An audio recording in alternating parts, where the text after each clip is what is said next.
గుంటూరు జిల్లా నీరుకొండలో ఎస్ఆర్ఎం యూనివర్సిటీలో administrative buildings 60 మీటర్ల ఎత్తు వరకు నిర్మించుకోవటానికి అనుమతి ఇవ్వడానికి మంత్రిమండలి ఆమోదం తెలిపింది. ఏపీ ఫైర్ సర్వీసెస్ చట్ట ప్రకారం నిపుణుల కమిటీ సిఫార్సు చేసిన అగ్ని మరియు జీవ భద్రతా చర్యలన్నింటినీ తప్పనిసరిగా పాటించాలని నిర్దేశించారు.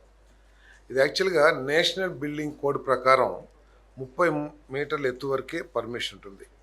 కానీ ఎక్కువ అవైలబిలిటీ లేకపోవటం మూలంగా 60 మీటర్స్ అడ్మినిస్ట్రేటివ్ బిల్డింగ్స్ నిర్మించుకోవాలని చెప్పేసి వారు కోరిన మేర ఒక ఎక్స్పర్ట్ కమిటీని వేసి ఉన్న ఆచరణలో ఉన్న రూల్స్ అండ్ రెగ్యులేషన్స్ అన్నింటినీ కూడా ఫైర్కి సంబంధించి కానివ్వండి, లేకపోతే ఇంకా అన్ని విషయాల మీద చర్చించి డిస్కస్ చేసి దీనికి ఆమోదం మున్సిపల్ అడ్మినిస్ట్రేషన్ శాఖ, తర్వాత అగ్నిమాపక శాఖలతో చర్చించి ఈ అనుమతి ఇచ్చారు.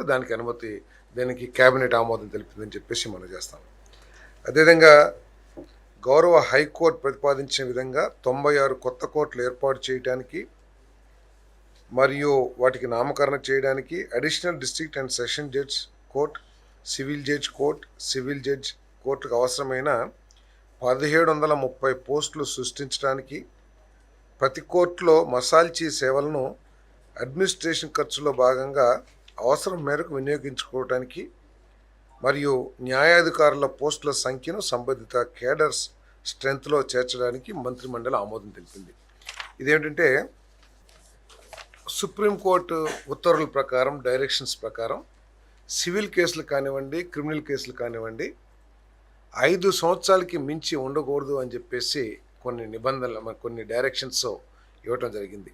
అంతేకాకుండా ప్రతి 10 లక్షల జనాభాకి 50 మంది జడ్జీలు ఉండాలని కూడా ఒక నిబంధన సుప్రీంకోర్టు నిబంధన ఉంది. దీని ప్రకారం ఏంటంటే 2019 చూసినట్లయితే 597 మంది జడ్జిలు, 5,38,020 కేసులు పెండింగ్. 1/1/2019కి 597 జడ్జిలు ఉన్నారు. పెండింగ్ కేసులు 5,38,020 ఉన్నాయి. అదే యాజ్ ఆన్ 1/1/2025 తీసుకుంటే 639 మంది జడ్జిలు, పెండింగ్ కేసులు 8,93,993 ఉన్నాయి.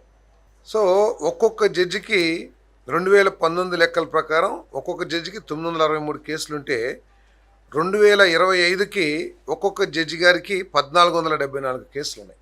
అంటే కేసులు పెరుగుదలకి, అదేవిధంగా జడ్జిలు నియామకానికి సంబంధం లేకుండా ఉంటుంది అనే విషయాన్ని కూడా దృష్టిలో పెట్టుకుని మరి హైకోర్టు రికమెండేషన్స్ ప్రకారం మరి 96 కోర్ట్స్ని ఏర్పాటు చేయడానికి, అదేవిధంగా దానికి కావాల్సిన 1,730 స్టాఫ్ను కూడా శాంక్షన్ చేయడం జరిగిందని చెప్పేసి మనం చేస్తాను.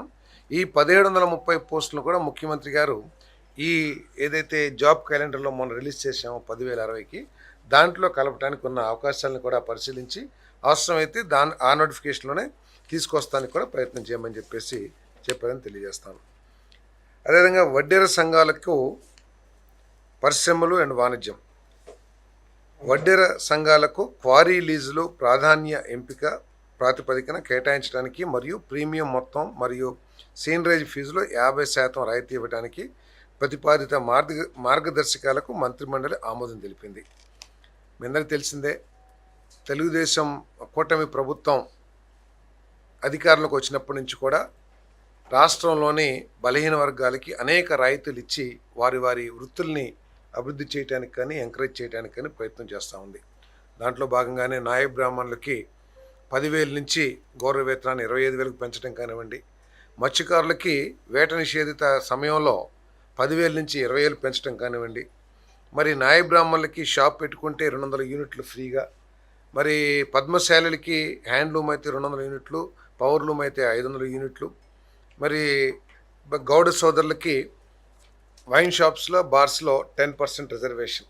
సో ఈ విధంగా బలహీన వర్గాల్ని ఆర్థికంగా బలోపేతం చేయడానికి, వారికి సాధికారత సాధించడానికి ఈ ప్రభుత్వం కట్టుబడిందని చెప్పేసి మనం చేస్తాను. అదే ఎన్నికల్లో ఇచ్చిన హామీ మేరకు మరి ఈరోజు వారికి 15% క్వారీలని రిజర్వ్ చేయాలని చెప్పేసి ఏదైతే ప్రతిపాదన వచ్చిందో దాన్ని ఆమోదించడం జరిగిందని చెప్పేసి మనం చేస్తా ఉన్నాం. మరి ఈ సీనరేజ్లో ఏదైతే ప్రభుత్వం కలెక్ట్ చేస్తుందో మామూలు వాళ్ళకి, మామూలు ఎంటర్‌ప్రెన్యూర్‌కి కలెక్షన్ చేసే దాంట్లో కేవలం 50% మాత్రమే ఈ వడ్డెర మన సొసైటీస్ నుంచి చేయబడుతుందని చెప్పేసి మనం చేస్తాను. ఇప్పుడు కొత్త సొసైటీలను కూడా ఏర్పాటు చేసుకుంటానికి కూడా అవకాశం ఉంది. ఏదైనా సరే వీరికి, ఎందుకంటే వీరు అనాదిగా ఈ మట్టి పని లేకపోతే ఈ కొండల్ని బ్రేకింగ్‌లో వాటిల్లో ఎక్కువగా నిపుణులై ఉంటారు కాబట్టి వారి వృత్తికి సంబంధించి వారికి అన్ని విధాలా సహకారం చేయాలి.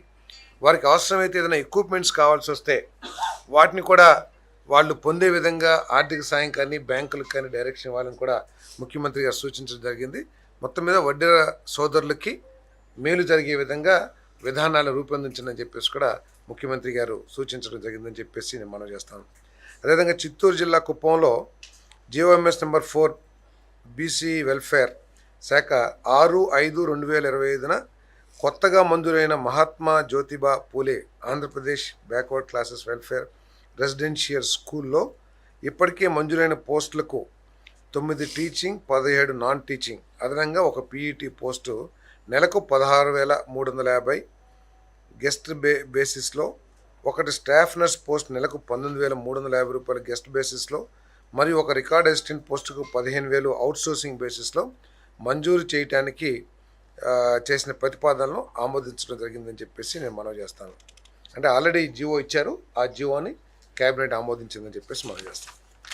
ఏపీ మున్సిపాలిటీ యాక్ట్ 1960లోని సెక్షన్ 387A మరియు మున్సిపల్ కార్పొరేషన్ యాక్ట్ 1955లో సెక్షన్ 679E కింద కల్పించిన అధికారులను వినియోగించి పురపాలక మరియు మున్సిపల్ కార్పొరేషన్లో 25-26 ఆర్థిక సంవత్సరానికి ఆస్తి పన్ను బకాయిలపై పేరుకుపోయిన వడ్డీని ఒక్కసారి మాత్రమే సింగిల్ టైమ్గా వర్తించే చర్యగా మాఫీ చేయడానికి జారీ చేసిన జిఓఎంఎస్ నెంబర్ 58 డేటెడ్ 16/3/26 ఉత్తర్వులకు మంత్రిమండలి ఆమోదం తెలిపింది. ఈ మాఫీ ఏంటంటే దాదాపు 2,076 సంస్థలు 123 మున్సిపాలిటీల్లో 2,409 కోట్లు బకాయి పెరిగిపోయింది. ట్యాక్స్ కట్టే వరకు ఇదేంటంటే ఇప్పుడు గవర్నమెంట్ ఆఫ్ ఇండియా కూడా 15th ఆర్థిక ఫైనాన్స్ వాళ్ళు ఏంటంటే మరి మున్సిపల్ ట్యాక్సెస్ కలెక్షన్లో బాగా ఉండాలి, రేట్ ఆఫ్ కలెక్షన్ పెరగాలి అని చెప్పేసి నిబంధనలు పెట్టడం మూలంగా వారికి కొంత సౌలభ్యం ఇచ్చి సింగిల్ టైమ్గా ఇచ్చి వీటన్నిటిని కలెక్షన్ చేస్తానికి మరి ఈ ట్యాక్స్ పేయర్స్ అందరికీ కూడా కొంత సౌలభ్యం కలిగించడానికి ఈ నిర్ణయం తీసుకోవడం జరిగింది. ఈ ప్రతిపాదన కేబినెట్ ఆమోదించింది. ఆంధ్రప్రదేశ్ పునర్వ్యవస్థీకరణ చట్టం 2014లోని సెక్షన్ 5ను సవరించాలని భారత ప్రభుత్వాన్ని కోరుతూ ఏపీ అసెంబ్లీలో ప్రత్యేక తీర్మానం చేయడానికి కేబినెట్ ఆమోదం తెలిపింది.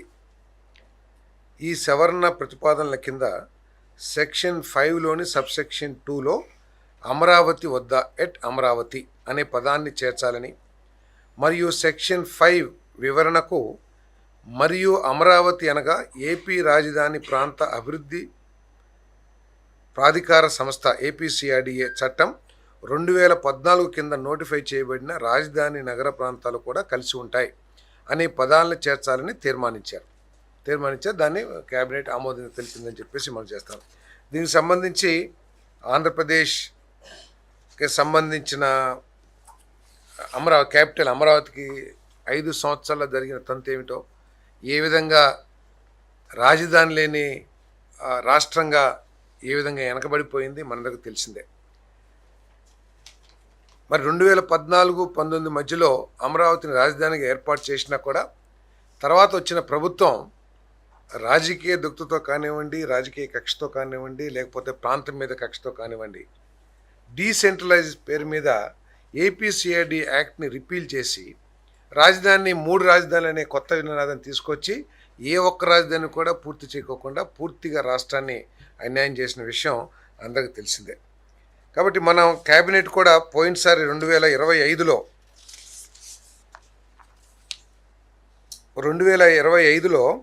క్యాబినెట్ ఆమోదం చేసి సేమ్ ప్రతిపాదనను కూడా పంపించడం జరిగింది. క్యాబినెట్ రిజల్యూషన్ నెంబర్ 148 ఆఫ్ 2025 8525న సేమ్ అమెండ్మెంట్ని పంపించడం జరిగింది గవర్నమెంట్ ఆఫ్ ఇండియాకి. కానీ భవిష్యత్తులో ఎవరో కూడా ఇటువంటి దుశ్చర్య కానివ్వండి, కక్షపూర్తి చర్యతో మరి ఈ క్యాపిటల్ని మార్చాలనే ఆలోచన చేయకూడదు. ఈ యొక్క పర్మనెంట్ రాజధానిగా ఈ అమరావతి విరాజిల్లాలి అనే ఉద్దేశంతో మన అసెంబ్లీలో కూడా తీర్మానం చేయాలని చెప్పేసి నిర్ణయించడం జరిగింది. ఆ నిర్ణయాన్ని క్యాబినెట్ ఆమోదించిందని చెప్పేసి కూడా ఈ సందర్భంగా తెలియజేస్తాం. GOMS number 29 WR water resources project dated 7/6/21 ద్వారా సేవింగ్స్ అకౌంట్ పరిధిలో మంజూరైన 606.03 కోట్లతో 2 పనులకు అడ్మినిస్ట్రేటివ్ శాంక్షన్ ఇవ్వడానికి ఆమోదం తెలిపింది. HNSS project phase 1 package number 36A మరియు HNSS మెయిన్ కెనాల్ KM 188.2 వద్ద ఫీడర్ ఛానల్ తవ్వకం మరియు ఆఫ్ టేక్ స్లూయిస్ నిర్మాణం బ్యాలెన్స్ వర్క్స్. అప్పుడు కాంట్రాక్టరు ఈ పనిని సరైన సమయంలో పూర్తి చేయకపోవటం మూలంగా ఈ వర్క్లన్నీ ఆగిపోవడం జరిగింది. మరి ఆ మిగిలిన పనులు పూర్తి చేస్తే కానీ ఆ ప్రాంతంలో 55,600 ఎకరాలకి సాగునీరు అందే పరిస్థితి ఉండదు పూర్తి చేయకపోతే.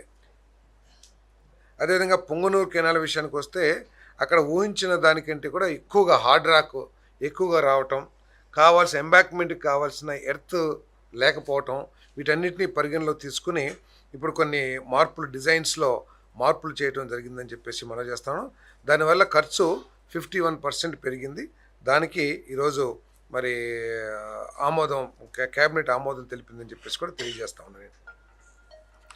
కర్నూలు జిల్లాలో గురు రాఘవేంద్ర ప్రాజెక్ట్ పరిధిలో 7 లిఫ్ట్ ఇరిగేషన్ స్కీమ్లో ఆపరేషన్ అండ్ మెయింటెనెన్స్ పనులకు 25-26 సంవత్సరానికి 440 లక్షల రూపాయలతో అడ్మినిస్ట్రేటివ్ శాంక్షన్ ఇవ్వడానికి ఆమోదం తెలిపింది. 7 ఎత్తిపోత పథకాలు, ఎందుకంటే గత ప్రభుత్వం లిఫ్ట్ ఇరిగేషన్స్ని పూర్తిగా నిర్వీర్యం చేసి కనీసం వాటికి రిపేర్స్ కానీ మెయింటెనెన్స్ కానీ ఏమి ఖర్చు చేయకపోవటం మూలంగా చాలా ప్రాంతాల్లో అయితే ట్రాన్స్ఫార్మర్లు ఎత్తుపోవటం లేకపోతే ఆ మెకానికల్ పార్ట్స్ని డిస్టర్బ్ చేయడం కూడా జరిగింది. మరి ప్రత్యేకంగా ఇక్కడ 7 ఎత్తిపోత పథకాలకి తుంగభద్ర LLC కాలువ కింద మరి 7 స్కీమ్స్కి O&M వర్క్స్కి ఆమోదం తెలిపిందని చెప్పేసి మనం చేస్తాం. పొంగనూరు బ్రాంచ్ కెనాల్ 74 నుండి 165.8 వరకు ఉన్న ఆఫ్ టేక్ పాయింట్లు మరియు ఇతర అతి సున్నిత ప్రాంతాల వద్ద నీటి నిర్వహణ సంవత్సరం 25-26లో 26 తేదీ 25/8/2025 నుండి 10/2/2026 వరకు నిర్వహించిన వాచ్ అండ్ వార్డ్ సేవలకు 27.44 లక్షల చెల్లింపునకు పరిపాలన ఆమోదాన్ని రాష్ట్ర మంత్రి మండలి తెలియజేసింది. చెర్లోపల్లి రిజర్వాయర్ నుంచి కృష్ణా జిల్లాను వదిలినప్పుడు మనందరం కూడా చూస్తూ ఉంటాం, కాలువలో వాళ్ళకి అథారిటీ లేకపోయినా కూడా ఎవరు పడితే వాళ్ళు మోటార్లు వేసేసుకుని ఆ నీళ్లు లాగేస్తూ ఉంటారు వాళ్ళ వ్యవసాయం కోసం కానీ వాళ్ళ ప్రాంతానికి. దాని మూలంగా ఏమవుతుందంటే ఆ కాలువ ఏ పొలాల దీనికి నిర్దేశించబడిందో ఆ పొలాలకి నీరు చేరని పరిస్థితి కూడా తలెత్తుతూ ఉంటుంది. అది అనేక వివాదాలకు కూడా దారితీస్తుంది. కాబట్టి వాటిని కాపాడటానికి ఎవరు కూడా ఆ విధంగా చేయకుండా ఉండటానికి, ఎక్కడైనా వీక్ బండ్స్ ఉంటే వాటిన్నిటిని పర్యవేక్షించడానికి ఈ లస్కర్స్ని అపాయింట్ చేస్తారు. ముఖ్యమంత్రి గారు ఇండివిజువల్ని అపాయింట్ చేస్తాం కంటే కూడా ఒక ఏజెన్సీ ద్వారా అపాయింట్ చేయండి. ఇండివిజువల్ అయితే బాధ్యత లేకుండా ఉంటారేమో, ఏజెన్సీ అయితే మనం వాళ్ళని రెస్పాన్సిబుల్ చేయొచ్చు అని చెప్పేసి కూడా ముఖ్యమంత్రి గారు సూచించడం జరిగిందని చెప్పేసి మనం చేస్తాం. పోలవరం ఇరిగేషన్ ప్రాజెక్టు కారణంగా నిర్వాసితులైన కుటుంబాలకి భూమి మరియు కాలనీల రూపంలో పునరావాసం కల్పించేందుకు రంపచోడవరం డివిజన్ పోలవరం జిల్లాలోని గంగవరం, అడ్డతీగల మరియు రాజవమ్మంగి మండలాల్లో గుర్తించిన భూముల ధరను ఎకరాకు 4,20,000 పెంచడానికి డిస్ట్రిక్ట్ కలెక్టర్ పోలవరంకు అనుమతి ఇవ్వడానికి మంత్రిమండలి ఆమోదం తెలిపింది. ఇదేంటంటే అక్కడ కేవలం 1,13,000 మాత్రమే రిజిస్ట్రేషన్ వాల్యూ ఉంది. సో రూల్ ప్రకారం ఏంటంటే రిజిస్ట్రేషన్ వాల్యూ మీద SRO వాల్యూ మీద 2.5 టైమ్స్ ఏదైతే యాక్ట్ 2013 ప్రకారం 2.5 టైమ్స్ ఇవ్వడానికి అవకాశం ఉంటుంది. అంటే కేవలం 3 లక్షలు లేదా 2.5 లక్షలు వస్తుంది. దానికి ఎవరు కూడా అక్కడ రైతులు ఇష్టంగా లేరు కాబట్టి, ఎందుకంటే తర్వాత రోజుల్లో అది చాలా అభివృద్ధి చెందింది ఆ ప్రాంతం. అక్కడ హైవేస్ రావటం కానివ్వండి, లేదా పోలవరం ప్రాజెక్ట్ రావటం కానివ్వండి, రేట్లు పెరుగుతున్న మూలంగా బేసిక్ వాల్యూని 4.5 లక్షలు పెంచి మరి పరిహారాన్ని ఎకరాకు 12 నుంచి 15 లక్షల దాకా పరిహారం వచ్చే విధంగా మరి వస్తుంది అక్కడ రైతులకి. సో దాన్ని ప్రాతిపదికగా తీసుకుని న్యాయబద్ధంగా ఈ రేటు పెంచడం జరిగింది. మొత్తం 565 అంటే 4,520.52 ఎకరాల భూసేకరణకు ఎకరాకు 12,50,000 పరిహారం చొప్పున మొత్తం 565 కోట్ల రూపాయలు అవసరం అవుతాయి. ఇది రిహాబిలిటేషన్కి కంపల్సరీ కాబట్టి దీన్ని తీసుకోవాల్సిన అవసరం ఉంటుంది. గౌరవనీయ కృష్ణా వాటర్ డిస్ప్యూట్స్ ట్రిబ్యునల్ 2 కోర్టులో అంతర్రాష్ట్ర జల వివాద కేసు నిమిత్తం 4 న్యాయవాదులు నియమించడానికి మరియు మిస్టర్ శివాంగి సింగ్ రావత్ను అడ్వకేట్ ఆన్ రికార్డ్ స్థానంలో అడ్వకేట్గా గుర్తించడానికి జీఓఆర్టీ నెంబర్ 438 వాటర్ రిసోర్సెస్ శాఖ డేటెడ్ 26/8/25 ద్వారా జారీ చేసిన ఉత్తర్వులకు మంత్రి మండలి ఆమోదం తెలిపింది. అలాగే 7/7/2024 నుండి నదీ జలాల వివాద కేసులను పర్యవేక్షించేందుకు గౌరవనీయ కేడబ్ల్యూడిటి అంటే కృష్ణా వాటర్ డిస్ప్యూట్ ట్రిబ్యునల్ 2 మరియు సుప్రీంకోర్టు రెండింటిలోనూ అడ్వకేట్ ఆన్ రికార్డ్గా శ్రీ గుంటూరు ప్రసాద్ కుమార్ నియమించడానికి కూడా ఆమోదం తెలిపింది. Mega engineering and infrastructure limited హైదరాబాద్కు అగ్రిమెంట్ నెంబర్ 3